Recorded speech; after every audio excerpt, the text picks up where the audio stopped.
Ladies and gentlemen, in these uprooted times, there is a great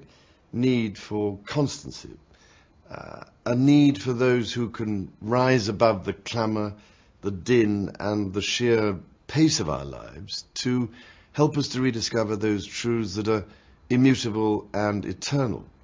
a need for those who can speak of that eternal wisdom which is called the perennial philosophy. Looking at the program for this conference being organized by Sacred Web on the theme of tradition in the modern world and the list of speakers,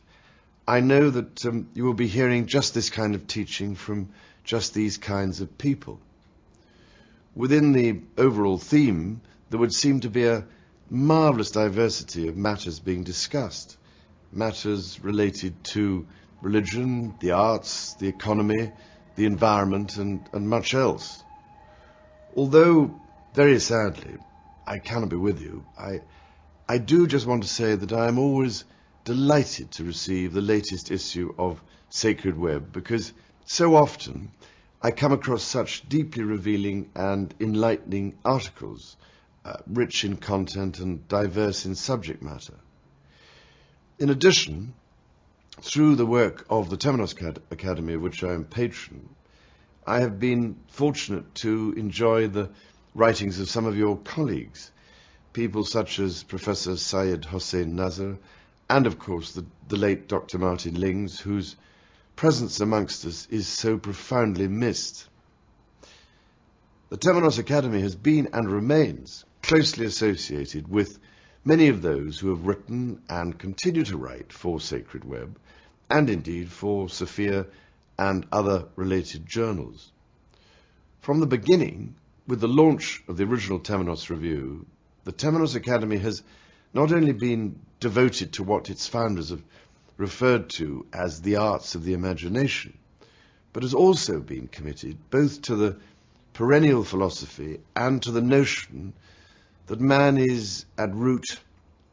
a spiritual creature with spiritual and intellectual needs which have to be nourished if we are to fulfill our potential. Both of these matters are at the heart of the teachings of Sacred Web. Terminus Academy and Sacred Web are also, of course, dedicated to an exploration of the role of tradition in the modern world, the subject of this conference, and indeed to a critique of the false premises of modernity, a critique set out in one of the seminal texts of the traditionalists, René Guénon's The Reign of Quantity. Now, many find this teaching difficult, not least because it asks us to question our very mode of being, and perhaps because it asks us to question an ideology in the form of modernism that has become so set in our minds that any other way of being seems in some sense fanciful and unrealistic. However, the teachings of the traditionalists should not, in any sense, be taken to mean that they seek, as it were, to repeat the past, or indeed simply to draw a distinction between the present and the past. Theirs is not a nostalgia for the past, but a yearning for the sacred, and if they defend the past, it is because in the pre-modern world all civilizations were marked by the presence of the sacred. As I understand it, in referring to tradition, they refer to a metaphysical reality and to underlying principles that are timeless, as true now as they have ever been and will be. And by way of contrast, in referring to modernism, they refer to a particular, though false, definition of reality, a particular, though false, manner of seeing and engaging with the world that likewise is distinguished not by time, but by its ideology. In an article written in 1983 for the traditionalist journal Studies in Comparative Religion, Professor Nazar put it this way: when we use the term modern, we mean neither contemporary nor up-to-date. Rather, for us, modern means that which is cut off from the transcendent, from the immutable principles which in reality govern all things, and which are made known to man through revelation in its most universal sense. Modernism is thus contrasted with tradition. The latter implies all that which is of divine origin, along with its manifestations and deployments on the human plane, while the former, by contrast, implies all that is merely human and now ever more increasingly subhuman, and all that is divorced and cut off from the divine source. Most especially, therefore, we can see that it is the very timeless quality of these immutable principles of tradition that makes its teaching so timely. For me, the teachings of tradition suggest the presence of a reality that can bring about a reality of integration. And it is this reality that can be contrasted with so much of modernism's obsession with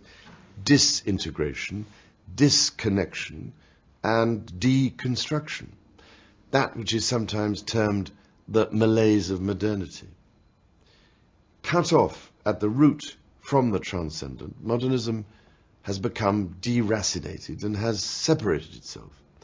and thereby everything that comes within its thrall, from that which integrates, that which enables us to turn towards and reconnect with the divine. In this way, the loss of tradition cuts to the very core of our being, since it conditions that which we can know and be. For modernism, by its unrelenting emphasis on the quantitative view of reality, limits and distorts the true nature of the real and our perception of it. Whilst it has enabled us to know much that has been of huge material benefit, it also prevents us from knowing that which I would like to refer to as the knowledge of the heart, that which enables us to be fully human. This dilemma is captured in ancient notions of balance and harmony, notions that are, for example, expressed in many guises in that wonderful Kabbalistic diagram of the tree of life. As the Temenos fellow Warren Kenton so beautifully explains in his lectures to the students of the Academy, the teaching of the tree of life is that the active and the passive aspects of life, which on their own may lead to imbalance and disharmony, can only be brought together in harmony by the influx into our lives of the divine and the sacred. Whether or not we interpret this image as an explanation of an outer or an inner orientation, it is in this way, and only in this way, that the forces or characteristics of expansion and constraint can be brought into balance.